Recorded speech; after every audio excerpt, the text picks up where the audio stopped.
এই মুহূর্তে বাংলাদেশের অভ্যন্তরে তারা টিয়ার গ্যাস চালিয়েছে। এই যে তার ধোঁয়া এবং তার প্রমাণ। কি করছে বিজেপি?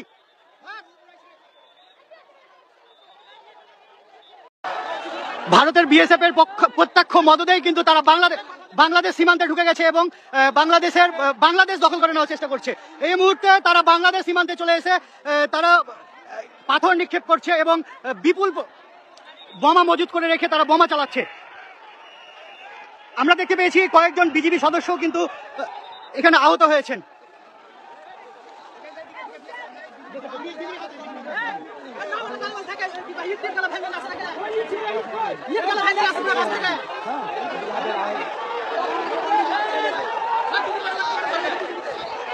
আমরা একটু আগে দেখেছি যে বিএসএফ এর মদদেই তারা এখানে হাত বোমা চার্জ করেছে এবং বেশ কয়েকটি হাত বোমা চার্জ করেছে। বিএসএফ এর পাশে দাঁড়িয়েই তারা ইট চালাচ্ছে, কিন্তু তারা কোনো প্রকারেও কিন্তু কর্ণপাত করছে না এবং নিষেধ করছে না। তারা আসলে তাদের দেশের নাগরিকদেরকে সুরসুরি দিচ্ছে এক কথায় বাংলাদেশের সাথে পায়ে পা বাঁধিয়ে ঝগড়া করার জন্য। এখন এই মুহূর্তে ওই জায়গাতে যারা ভারতে রয়েছে তারা বাংলাদেশের সীমান্তে রয়েছে এবং এই যে দেখেন তারা কিভাবে ইট চালাচ্ছে বাংলাদেশের ভিতরে ঢুকে।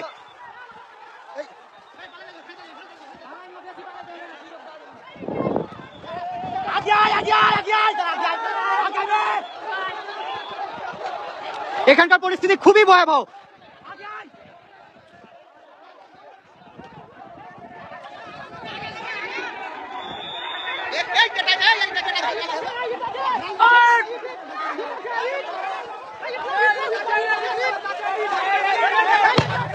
এই যে দেখুন আরো একটি বোমা লাগাতে বাংলাদেশকে তারা ক্ষত বিক্ষত করে দিচ্ছে।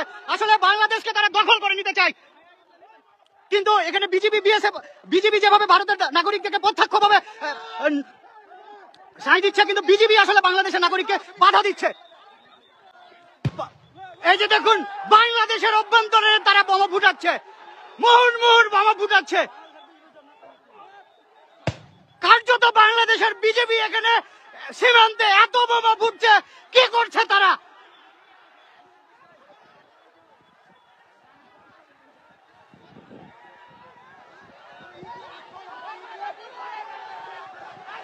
বাংলাদেশের অভ্যন্তরে আসার পরেও বিএসএফ গুলি কিন্তু ছাড়ছে না, কিন্তু তারা তাদের নাগরিকদেরকে দিয়ে মুহুর্মুহুর বোমা ফুটাচ্ছে।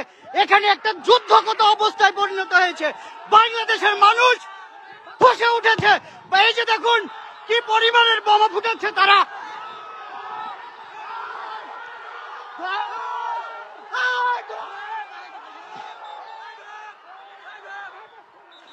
সীমান্তে একটা যুদ্ধ অবস্থা চলছে।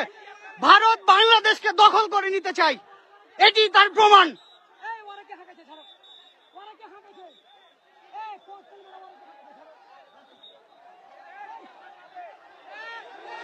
এই মুহূর্তে বাংলাদেশের অভ্যন্তরে তারা টিয়ার গ্যাস চালিয়েছে। এই যে তার ধোঁয়া এবং তার প্রমাণ। কি করছে বিজেপি?